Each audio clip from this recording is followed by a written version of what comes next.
They said I'd never feel anything below my waist again. They were wrong. What I never expected was that the man who'd make me feel everything would be 30 years younger, work with his hands, and see me as more than the broken woman in the wheelchair. My name is Helen, and at 58 years old, I've lived more lives than most people ever will. I was the wife of a successful businessman, the woman who had it all, until a riding accident 3 years ago left me paralyzed from the waist down. My husband, Richard, stayed by my side at first. He was attentive, loving, present. But slowly, month by month, I watched him disappear. Not physically at first, emotionally. The touches stopped. The conversations became transactional. And then one morning, he simply left. No drama, no final argument, just a note on the kitchen counter and divorce papers in the mail. I thought my life was over. I thought love, passion, connection, all of it was behind me.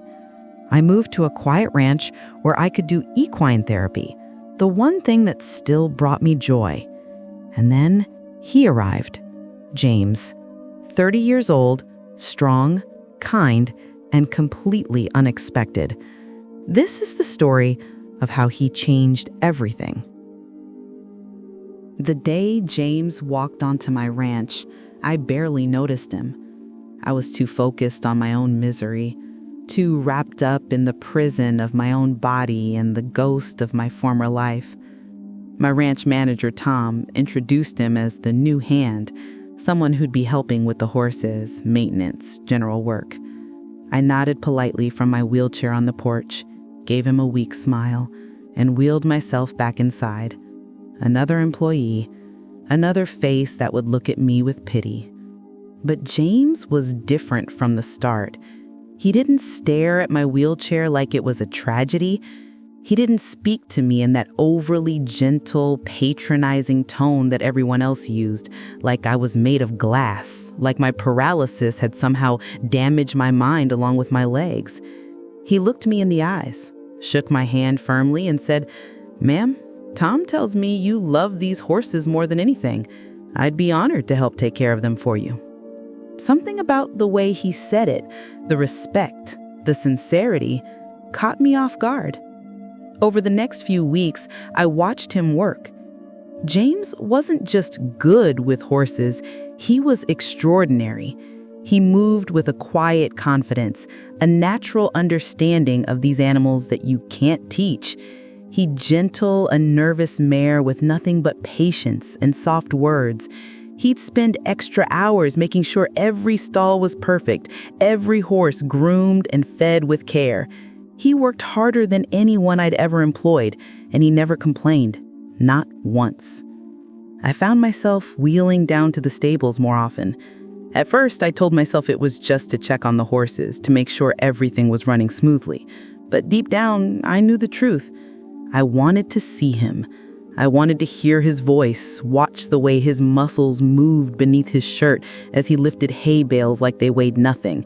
See that genuine smile that lit up his face whenever he talked about the horses. "Mrs. Helen," he'd say every morning, tipping his hat slightly. Always respectful, always kind.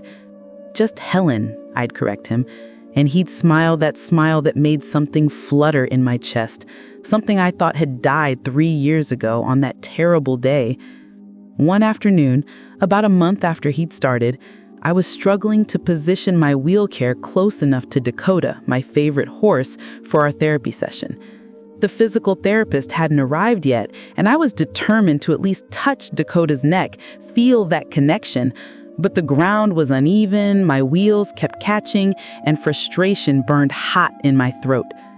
"Let me help you," James said, appearing beside me like he'd materialized from thin air. Before I could protest, before I could give him my rehearsed speech about independence and not needing anyone's pity, he placed one strong hand on the back of my chair. "Where do you want to be?" he asked simply. "Next to Dakota," I whispered. He positioned me perfectly, then stepped back. But he didn't leave. He stayed close, watching as I stroked Dakota's mane, as tears I didn't know I was holding slipped down my cheeks. "You're stronger than you think," James said quietly. "I can see it."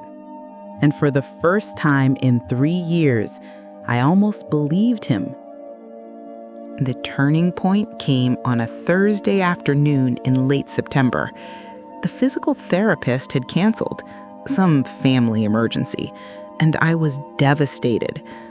My equine therapy sessions were the only time I felt truly alive, the only moments when I wasn't defined by this wheelchair.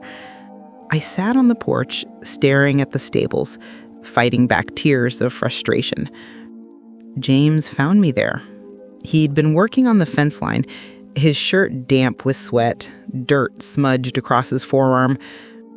"Mrs. Helen," he corrected himself, that gentle smile playing at his lips. "I know your therapist couldn't make it today, but if you'd like, I could help you with Dakota. I've been watching your sessions. I think I understand what needs to happen." I should have said no. He wasn't trained. He wasn't certified. But something in his eyes, that genuine care, that confidence, made me nod. What happened next changed everything. James wheeled me into the stable, positioning me beside Dakota with practiced ease. Then, without hesitation, without awkwardness, he knelt beside my chair. "I'm going to lift you now," he said softly. "Is that okay?" My heart hammered. No one had carried me since Richard left. No one had touched me with anything other than clinical detachment. "Yes," I breathed. And then his arms were around me, strong, sure, gentle. He lifted me from the wheelchair like I weighed nothing, like I was precious, not broken. He carried me to Dakota's side, and the way he held me, the warmth of his body against mine, the care in every movement, it awakened something in me I thought was dead forever. "I've got you," he murmured as he carefully positioned me on Dakota's back, his hands steadying me, supporting me. "You're safe with me, Helen. I promise." Tears streamed down my face, but they weren't tears of sadness anymore. For the first time in 3 years, I felt seen, not as the paralyzed woman, not as the abandoned wife, not as the tragic figure everyone pitied. James saw me, Helen, the woman who loved horses, who'd survived the impossible, who was still here, still fighting. After the session, he carried me back to my wheelchair with the same tenderness. But this time, our eyes met and held. Something electric passed between us, something undeniable, something terrifying and exhilarating all at once. "Thank you," I whispered, my voice breaking. "Anytime," he said, and the way he looked at me made my breath catch. There was no pity in those dark eyes. There was something else entirely, something that felt dangerously close to desire. Over the following weeks, James became my therapist for every session. We developed a rhythm, an intimacy that went beyond the practical. His hands on my waist as he lifted me, his voice in my ear, encouraging, praising. The way he'd brush a strand of hair from my face after a particularly good ride, his fingers lingered just a moment too long. I told myself it was nothing. He was just being kind. He was 30 years old, strong and handsome. Why would he ever see me as anything more than his employer? A woman nearly 60, paralyzed, broken. "Helen, please don't cry," James said, his thumbs gently stroking the backs of my hands. "You're worth so much more than the man who walked away." I tried to pull back, embarrassed that he'd seen me like this, vulnerable, broken, pathetic. But he held firm, his grip tender but insistent. "You don't understand," I whispered. "Look at me, James. I'm 58 years old. I can't walk. I can't be the woman I used to be." Richard saw that. He saw the truth, that I'm not worth staying for. Something flashed in James's eyes. Anger, hurt, something fierce and protective.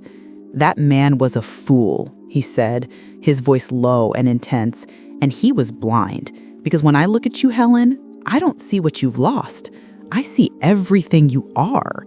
Your strength, your grace, the way you light up when you're with the horses, the kindness in your eyes, your beautiful smile that you don't show enough.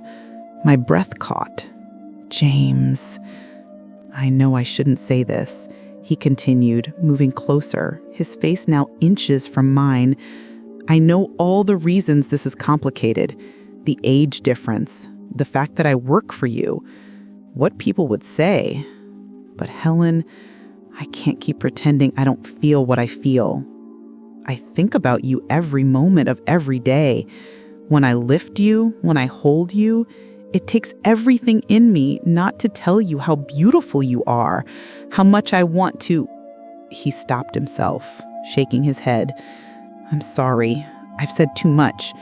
If you want me to leave, I'll understand. But I didn't want him to leave. God help me. I didn't want him to go anywhere. What do you feel? I asked, my voice barely a whisper. His eyes met mine, dark and intense, and full of something that made heat pool in my belly, heat I thought I'd never feel again. I'm falling in love with you, Helen. I think I have been since the first day I met you. The world stopped, time suspended. This beautiful, vital, 30-year-old man was telling me, broken, paralyzed, nearly 60, that he loved me? That's impossible, I breathed.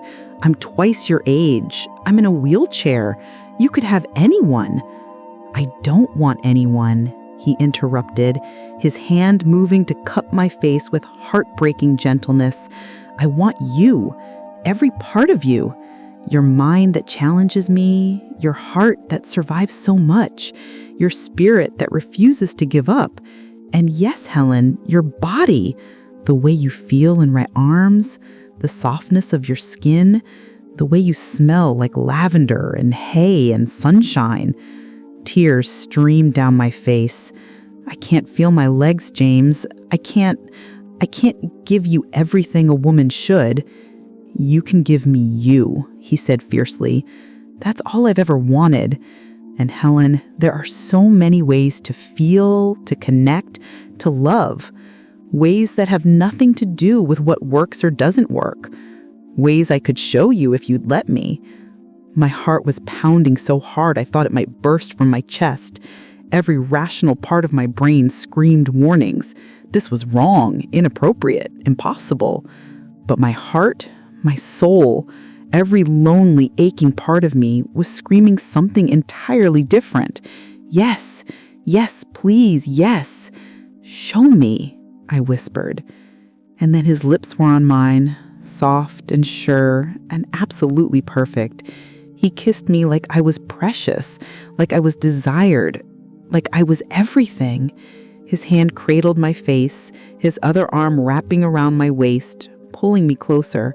I melted into him, kissing him back with 3 years of loneliness and longing and desperate need. When we finally broke apart, both breathing hard, he rested his forehead against mine. Come to my cottage tonight. Let me love you the way you deserve to be loved. That night, as James carried me across the threshold of his small cottage on the edge of my property, I felt like a bride. Not the bride I'd been 30 years ago, young, uncertain, full of naive dreams. No, I felt like a woman reborn, held in the arms of a man who saw me completely and wanted me anyway. He laid me gently on his bed, the lamp casting warm golden light across his face. Are you sure? He asked, his voice husky with barely restrained desire. We can stop any time. I need you to know that. I'm sure, I whispered, reaching up to touch his face. I've never been more sure of anything. What happened next was a revelation. James undressed me slowly, reverently, kissing every inch of skin he exposed. He whispered beautiful things, how soft my skin was, how the lamplight made my hair look like silk, how he dreamed of this moment. When my insecurities rose, when I started to apologize for my body, for what it couldn't do, he silenced me with kisses. "You're perfect," he murmured against my neck, "every single part of you." His hands explored me with patient tenderness, learning what I could feel, where sensation remained. And there was so much more than I'd realized. My breasts, my stomach, my arms, my neck. Every touch sent electricity through me. Every kiss made me gasp. He took his time, watching my reactions, adjusting, discovering. When he finally removed his own clothes, I couldn't help but stare. He was magnificent, strong, powerful, beautifully made. And when my hands touched him, explored him, he groaned with pleasure that made me feel powerful in a way I hadn't felt in years. "Everything about you was so big," I whispered, my hands moving along him, marveling at the heat, the vitality, the life pulsing beneath my touch. "So beautiful." "Helen," he breathed, his eyes dark with need. "God, you're driving me crazy." Both my hands moved together along him, and I realized with wonder that even with two hands, I couldn't quite encompass all of him. He was magnificent, virile, alive in every sense of the word, and he wanted me. The power in that knowledge, the beauty of it, brought tears to my eyes, even as desire burned through my veins. He showed me that love wasn't about what I couldn't do. It was about everything we could create together. He was creative, patient, passionate. He found ways to bring me pleasure I never dreamed possible. He held me, moved with me, loved me with his whole body and soul. And when I shattered in his arms, crying out his name, feeling sensations I thought were lost forever, he held me through it, whispering how beautiful I was, how much he loved me. Afterward, as we lay tangled together, my head on his chest, his strong arms wrapped protectively around me, I felt whole for the first time since the accident, maybe for the first time ever. "I love you," I whispered into the darkness. "James, I love you so much it terrifies me." "Don't be terrified," he murmured, kissing the top of my head. "I'm not going anywhere. I'm yours, Helen, for as long as you'll have me." But even in that perfect moment, a shadow of fear crept in, because I knew the world outside this cottage wouldn't understand.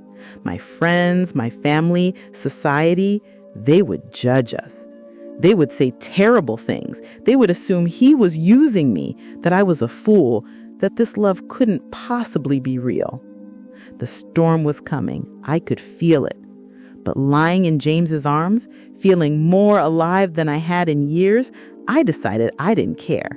Let them talk. Let them judge. This love was mine, and I wasn't giving it up. The storm hit exactly 2 weeks later when my daughter, Catherine, made an unexpected visit to the ranch. She found James and me in the garden, me in my wheelchair, him kneeling beside me, both of us laughing at something silly. The way he looked at me, the way I touched his hand, it was all she needed to see. "Mother, I need to speak with you, alone," she said, her voice cold as ice. The conversation that followed was brutal.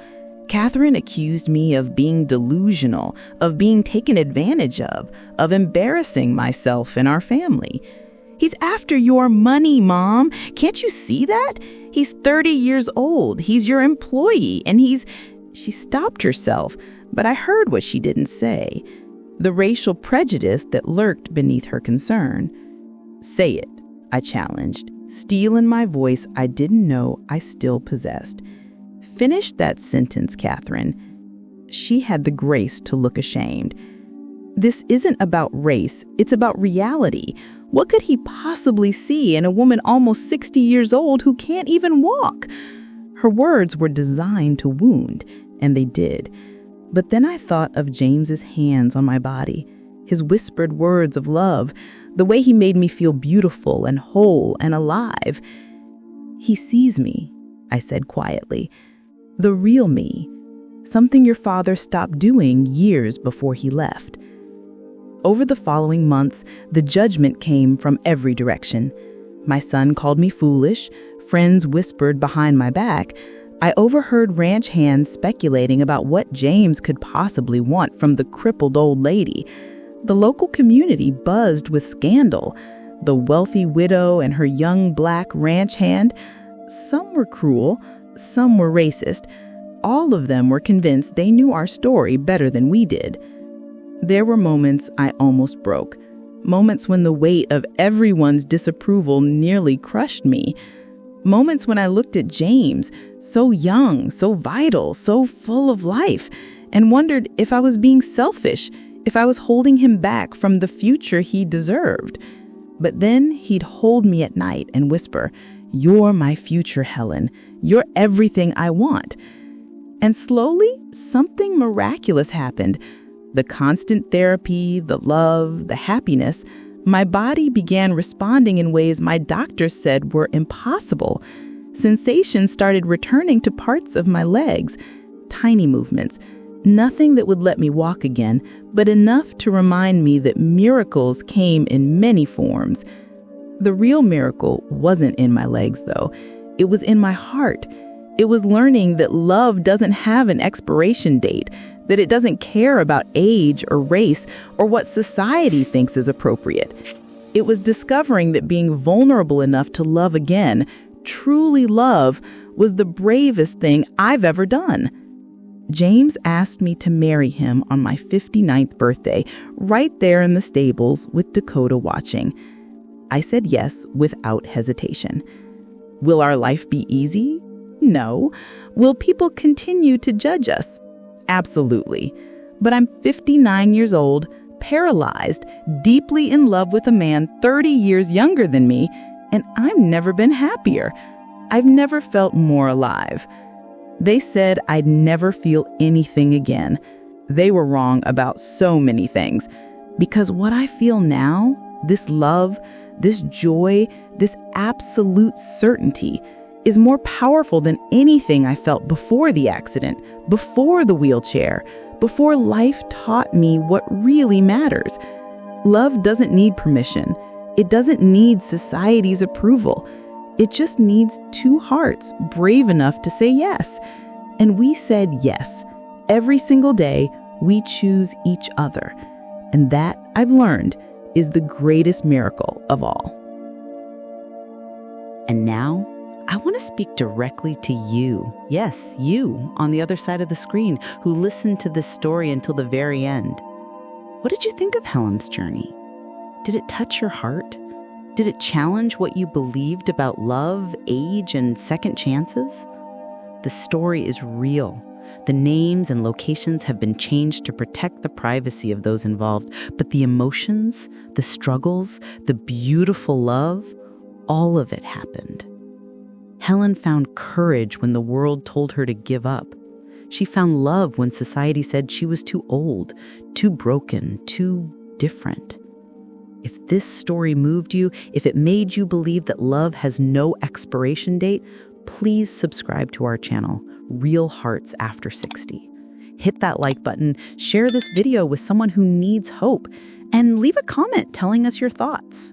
Your engagement helps us share more real stories of love, courage, and second chances. Remember, it's never too late to feel alive again. It's never too late to love, and it's never too late to choose happiness, no matter what anyone else thinks. Thank you for being here. Until the next story.